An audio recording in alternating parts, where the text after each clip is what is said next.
Espace TV, le 22h.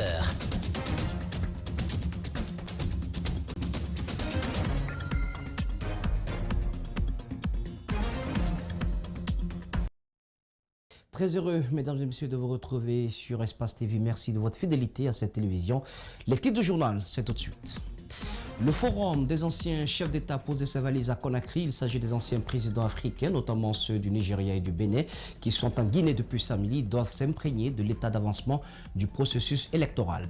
Et puis le cardinal Robert Sarran s'insurge contre les tueries perpétrées lors des manifestations politiques. L'ancien archevêque de Conakry a profité hier de la célébration de son jubilé d'or pour se faire entendre.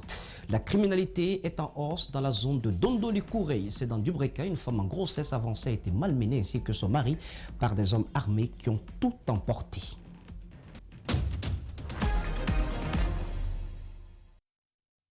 Merci de nous rejoindre. Le forum des anciens chefs d'État se déploie dans la capitale guinéenne. Nicéphore Soglo et Goodluck Jonathan ont rencontré ce lundi les acteurs de la société civile et des associations de presse.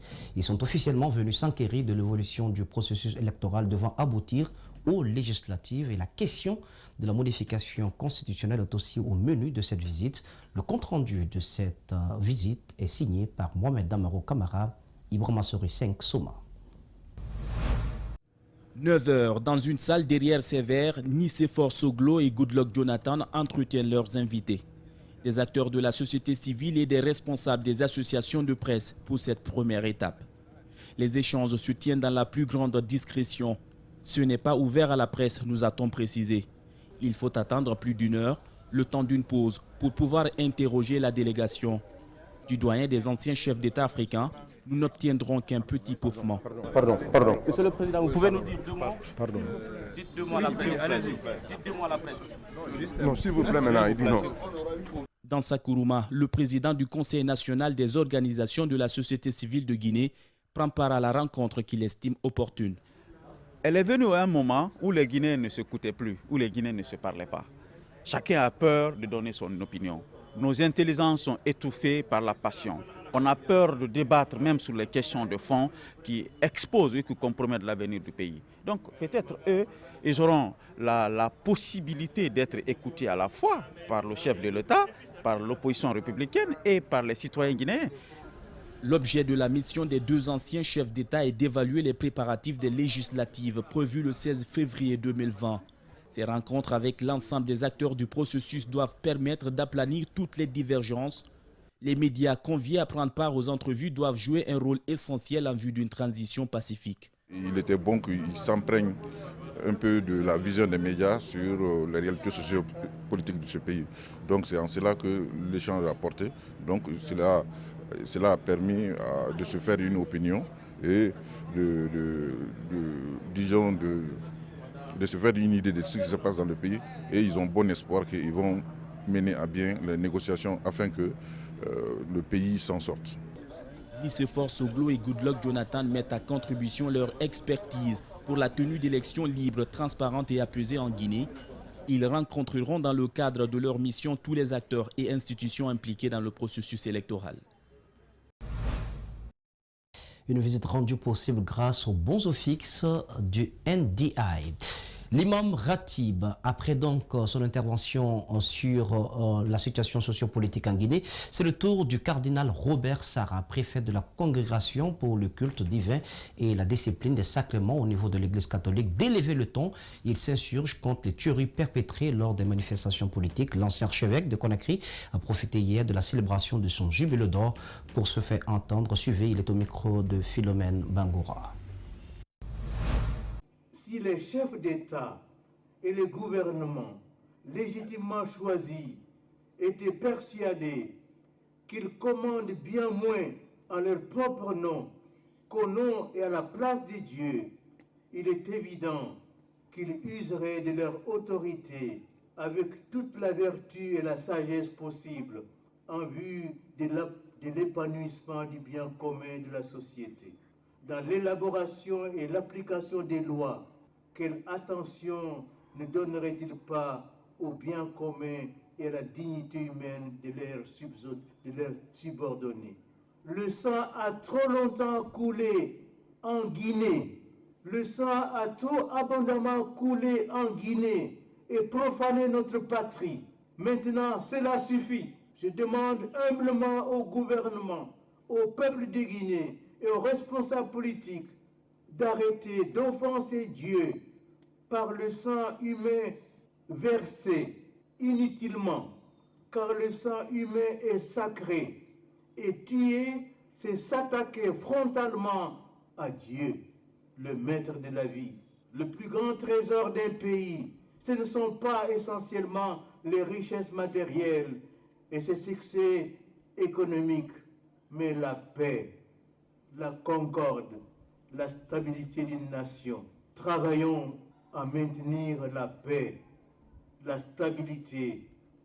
Alors nous pourrons nous engager sereinement au développement socio-économique de la Guinée, notre chère patrie. Un message plein de sens du cardinal Robert Sarah.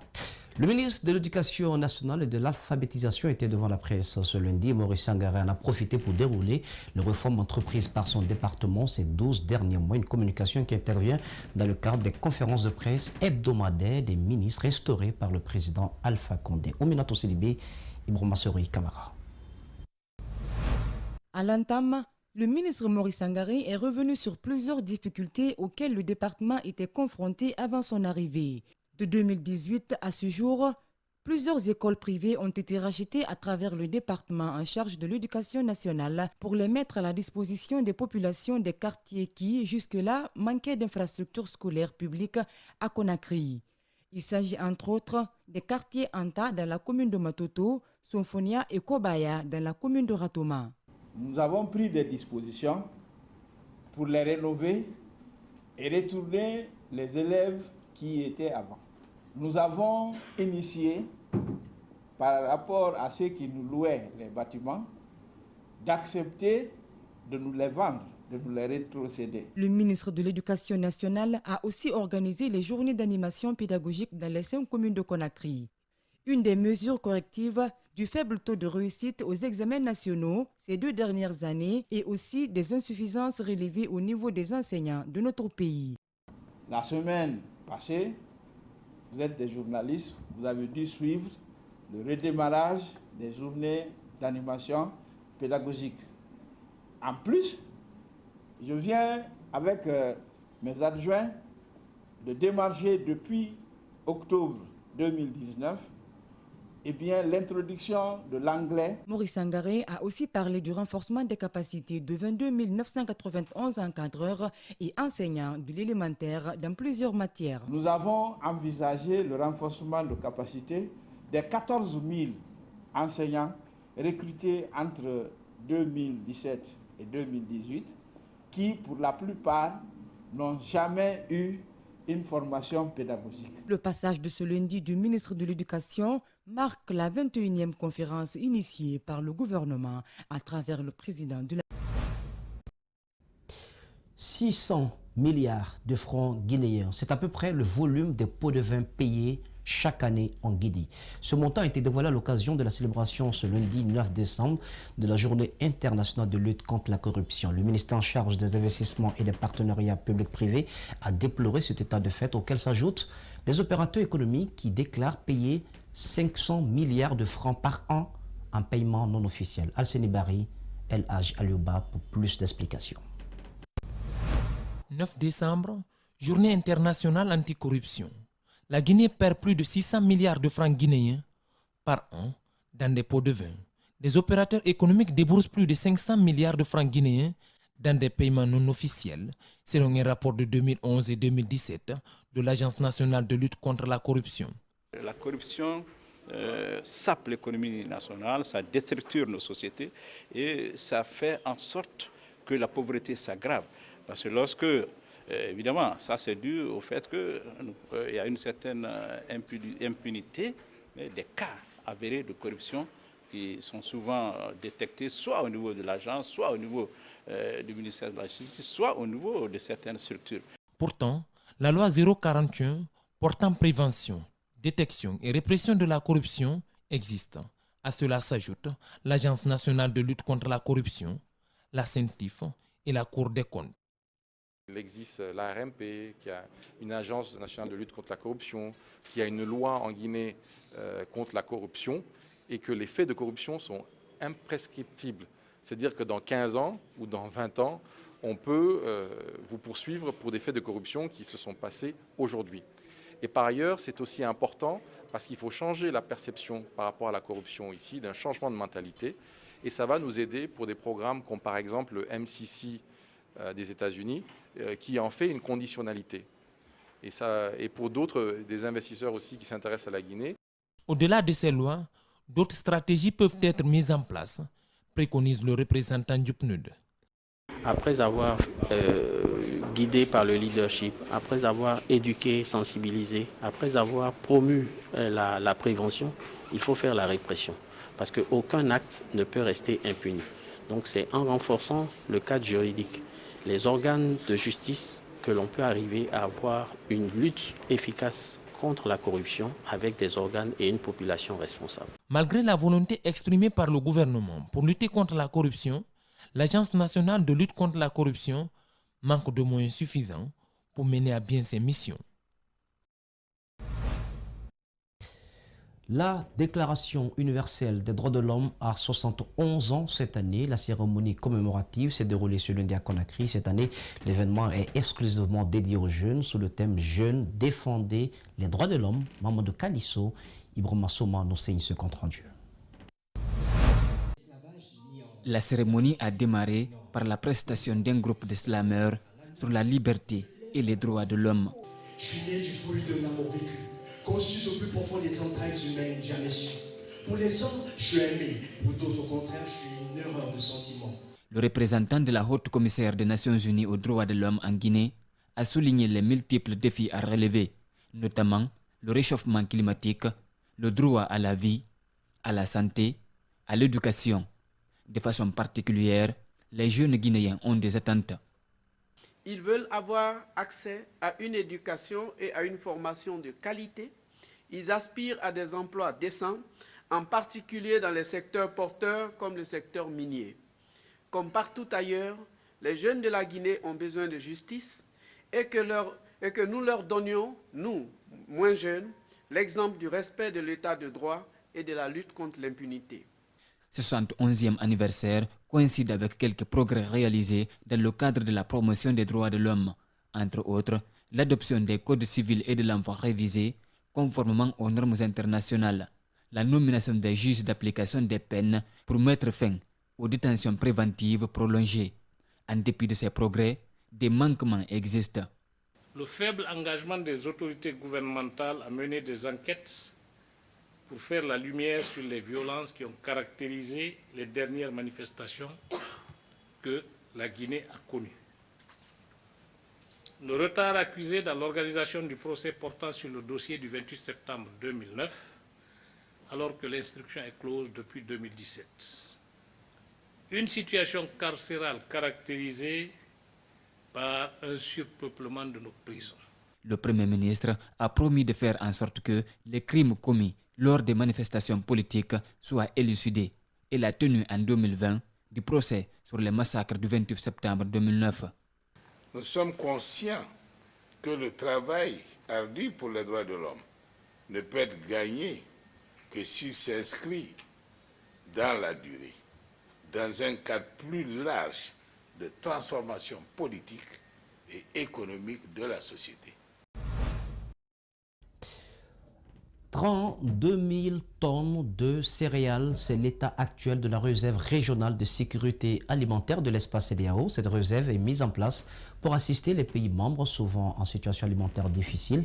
Ces informations ont été données ce lundi au cours de la première réunion du comité de gestion à Conakry.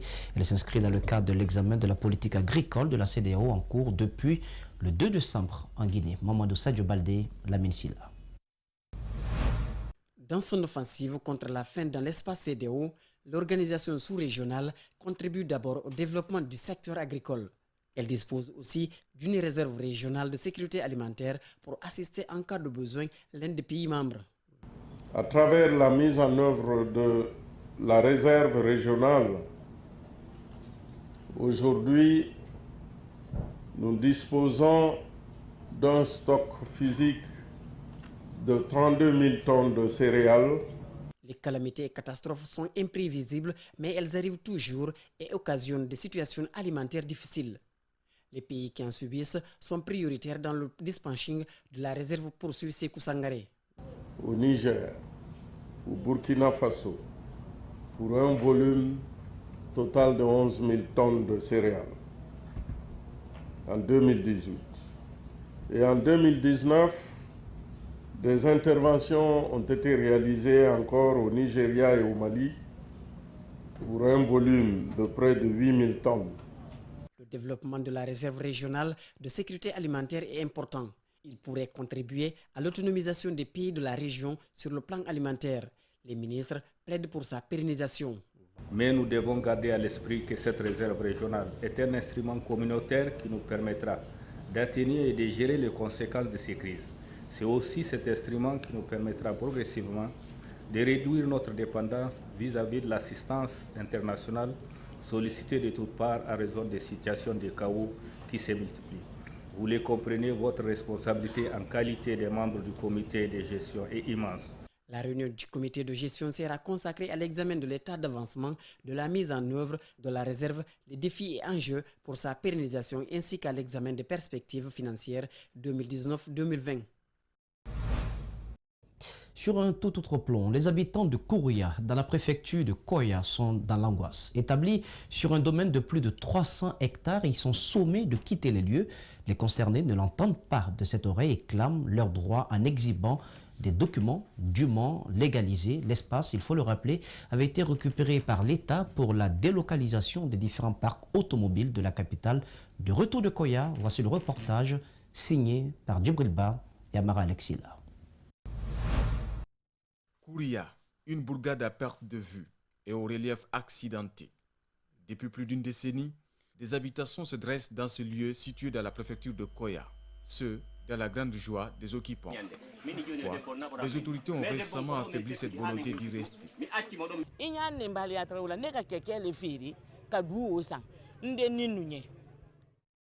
Moi, Mbalia Traoré, j'ai vendu de la kéké pour acheter ma parcelle. J'ai des enfants. Toutes ces femmes ont les mêmes difficultés. C'est nous qui soutenons nos familles. Dans cette localité, il serait prévu la construction d'une zone industrielle. Les occupants, au nombre de 500, sont déterminés à convaincre le ministère de l'Industrie qu'ils ont des documents légalisés. Alors que les responsables du département voient le contraire, une source nous dit que les concernés ont été appelés à l'habitat pour se justifier. Certains l'ont fait avec des pièces comportant des manquements. D'autres n'ont pas répondu à l'appel. Moi, je suis venu ici en l'an 98, payer un terrain.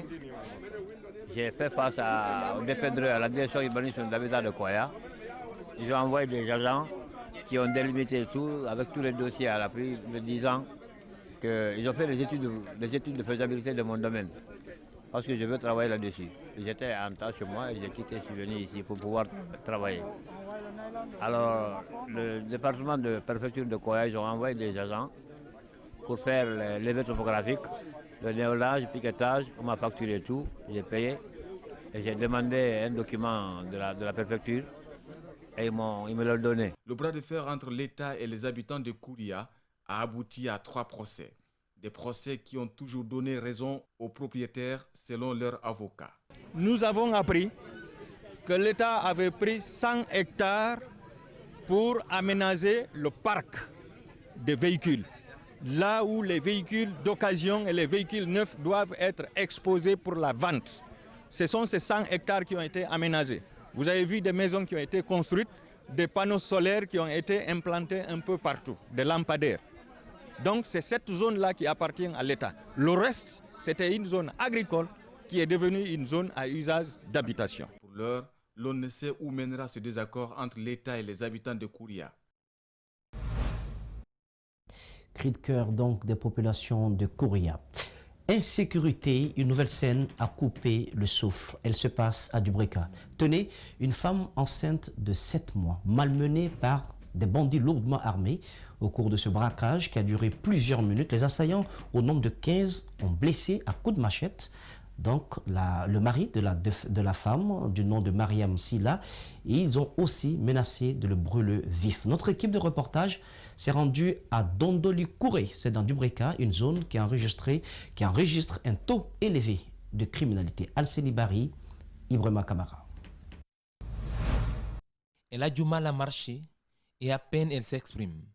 Mariam Silla, mère de 3 enfants et enceinte de 7 mois, a été violentée, malmenée par plus de 15 hommes lourdement armés. C'était le vendredi dernier. Aujourd'hui, elle se demande si son bébé vit encore. Vu mon état étant une femme enceinte, on te donne des coups d'épée sur le ventre. Ils nous ont fait traîner ici, faire rentrer dans la chambre, sortir avec des couteaux. L'autre me toussait avec le couteau pour dire qu'il va ouvrir mon ventre. Faire de n'importe quoi, c'était vraiment bizarre. Même les enfants, ils n'ont pas épargné les enfants. Les enfants étaient couchés sur lui, ils ont venu soulever, les renverser à terre. Son mari, le père de famille, a failli perdre la vie.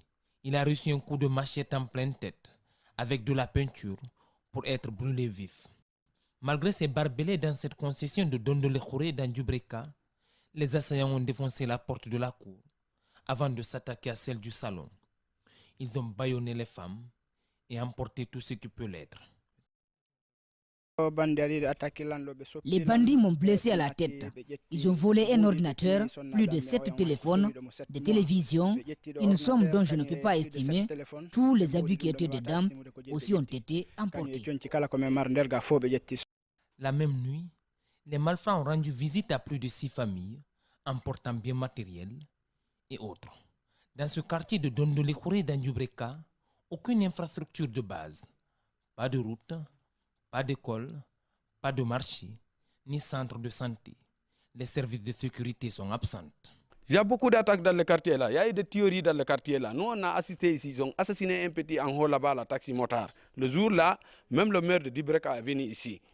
Donc, on a assassiné une fille ici. Donc, en pleine journée. Tout ça, ça a été passé ici, dans le quartier là. Donc, on n'a pas sécurisé. Il n'y a pas de route ici, il n'y a pas de gendarmerie ici, il n'y a pas de police ici. Dans ce quartier, l'insécurité est grandissante. Ici, derrière moi, dans cette cour, une jeune fille de 7 ans a été sauvagement assassinée, dépossédée de ses yeux et de son sexe. Jusqu'à présent, les enquêtes piétinent. Les bandits, certains habitants les connaissent bien. En bas de ce marigot, un abri pour eux. Ils y viennent pour fumer de la drogue. Le reportage de Alseni Bari. Le groupe Lafarge Holcim Guinée vient de rendre heureux des auditeurs de la radio Kalak Radio. Ces derniers ayant un goût affirmé pour l'émission Soumouni ont pu se distinguer et ont reçu des casquettes, des horloges et autres cadeaux ce samedi dans le locaux du groupe Adafo Media. Le reportage est signé Idrissa Bari, Korea Bokourma. Ils sont presque 10 à gagner dans l'émission Soumouni qui passe dans l'après-midi du lundi au vendredi sur la 104.9 Kalak Radio. Avec des cadeaux symboliques, ils ont été gratifiés par le groupe Lafarge Holcim Guinée, grand producteur du ciment à travers le monde. C'est une promesse et déjà c'est déjà parti. J'en fais une promesse d'écouter la radio Kalak FM et d'acheter les produits de Lafarge Holcim. Bon, je suis un homme de chantier. J'ai des frères en Occident qui me confient des travaux de chantier ici. Souvent, j'utilisais les ciments d'autres ciments, d'autres sociétés. Maintenant, j'utilisais les ciments de Lafarge Holcim Guinée, l'ancien ciment de Guinée, pour me permettre d'améliorer aussi le travail. Lafarge Holcim Guinée sponsorise l'émission Soumouni. Cela est une aubaine pour les responsables de l'entreprise de promouvoir les différents produits ou qualités de ciment qu'ils mettent à la disposition de la population. Les responsables du groupe Lafarge Holcim Guinée ont aussi d'autres défis à relever. Ils envisagent des mécanismes pour la distribution facile de leurs produits. Au terme de la remise, les gagnants ont réaffirmé de devenir de potentiels clients du groupe Lafarge Holcim Guinée. Des milliers de papiers Bristol, c'est le don que vient d'offrir le Lions Club Conakry Tatami à l'Union guinéenne des aveugles et malvoyants de Guinée. C'est pour améliorer les conditions d'études des élèves aveugles et malvoyants de Guinée. La cérémonie de remise s'est déroulée au centre Sogué. Mariam Fodé Camara, Abakar Din Camara. C'est un don composé principalement de papier Bristol, un papier indispensable dans la formation des élèves et étudiants aveugles et malvoyants de Guinée. C'est pour améliorer leurs conditions d'études que le Lions Club Conakry Tatami a mobilisé un montant de 30 500 000 francs guinéens pour l'achat de 1015 paquets de papier Bristol. La cause est noble. Toutes les personnes qu'on a eu à approcher ont été tout de suite touchées et n'ont pas hésité à apporter leur soutien. On a eu divers montants, il y en a qui étaient petits, il y en a qui étaient moyens, il y en a qui étaient grands. Mais tout ça ensemble nous a permis d'avoir le total qu'on a annoncé tout à l'heure pour faire ce don. Ce don vient à point nommé, affirme la directrice du centre Sogué qui a mis l'occasion à profit pour remercier les donateurs avant d'énumérer d'autres problèmes auxquels son école est confrontée.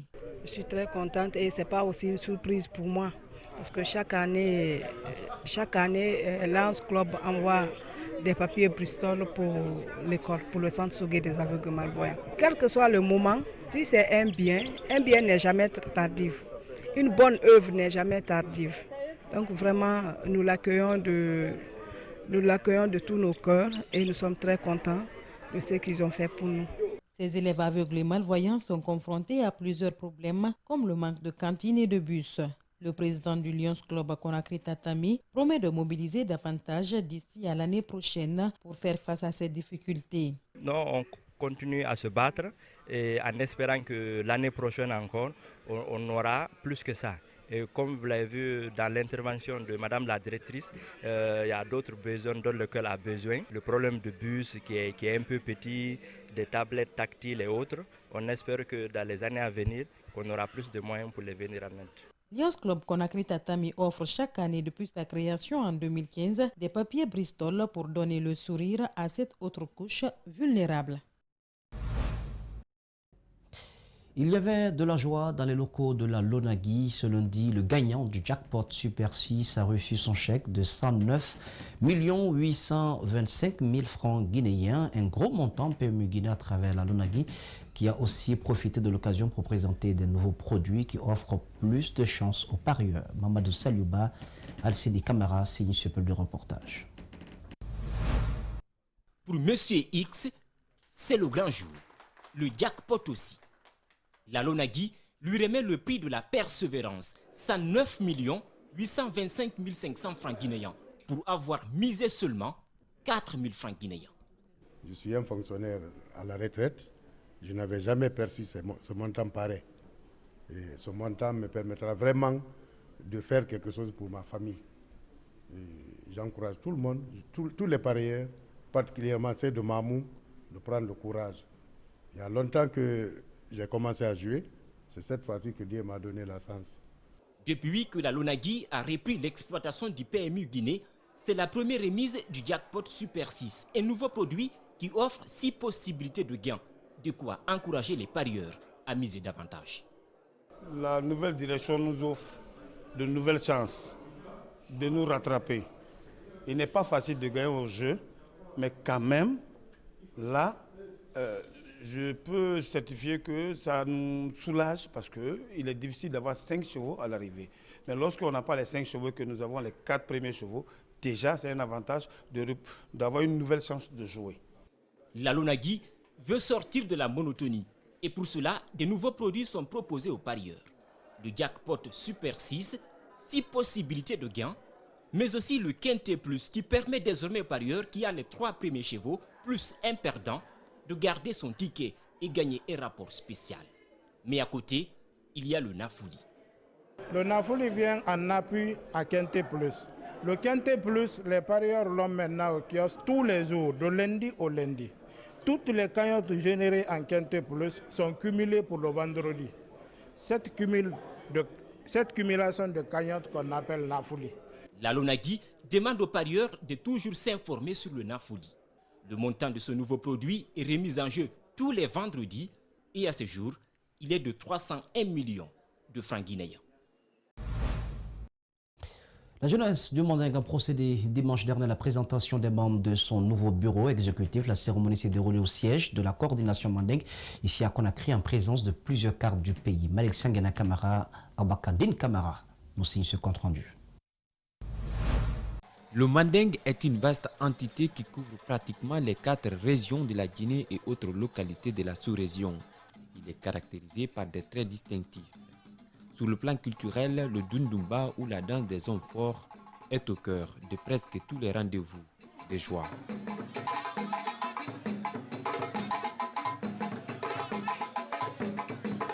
Ce dimanche, au siège de la coordination Manding, c'est une forte mobilisation pour assister à la présentation du nouveau bureau de la jeunesse. Le bureau de la jeunesse est composé des 9 préfectures de la Haute-Guinée, des préfectures de la Basse-Guinée, de la Moyenne-Guinée et de la Guinée forestière. Chers respectables invités, ces jeunes qui sont en face de vous sont réunis autour d'un programme commun pour réaliser le rêve du Conseil des sages et du bureau exécutif de la coordination. Cette organisation de jeunesse aura pour mission, entre autres, de promouvoir l'emploi des jeunes, œuvrer pour le maintien de la paix, gage de tout développement. 1. Rassembler tous les jeunes de notre pays et du Manding autour d'un idéal commun, celui de bâtir et développer une Guinée unie et forte.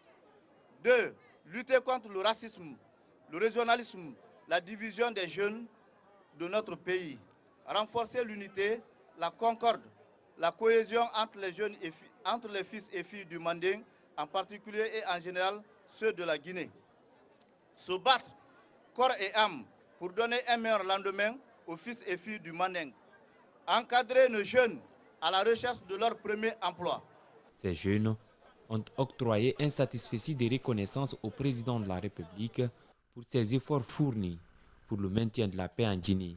Par la même occasion, ils ont invité les personnes en âge de voter de se faire recenser pour les prochaines élections. Dernier virage de cette édition d'information lecture du Saint-Coran s'est tenu dimanche à Koya à la mémoire d'El Hadj Aboubakar Fadiga, l'un des premiers imams de la préfecture de Koya. C'est une initiative de ses anciens élèves et de sa famille biologique. Cette célébration est à sa 4e édition. Rosaline Kote-Monemou, Tierno Sado.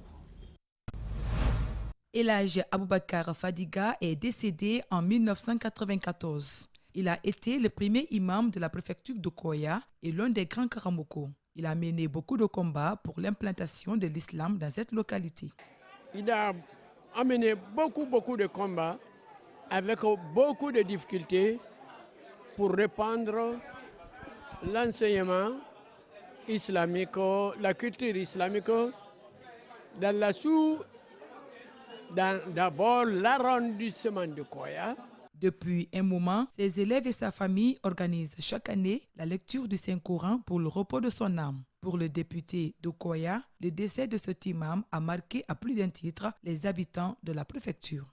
Aujourd'hui, nous sommes là pour bénir, pour demander à Dieu de l'accorder le paradis, de l'accorder tout ce que l'homme veut pour son paradis, tout ce que l'homme veut pour son bonheur, non seulement dans cette vie, mais encore à l'au-delà. El Hadj Aboubakar Fadiga a été un homme que tout Koya connaît, que toute la Guinée connaît.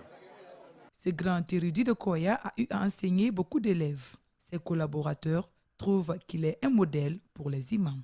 Il a enseigné beaucoup d'élèves, comme je vous l'ai dit, de la Basse-Guinée, dont fait partie El Hadj Baba Grassi, le père de Lamine Grassi. Le père de Lamine Grassi, c'est dans cette concession qu'il a grandi. C'est pourquoi cette fois-ci, il a beaucoup contribué pour organiser cette 4e édition. À lui aussi, notre reconnaissance et nos bénédictions. Voilà donc, mesdames et messieurs, comment nous nous quittons au cours de cette édition d'information. Merci de votre aimable attention. Excellent sur le programme sur Espace TV, la télé de notre planète.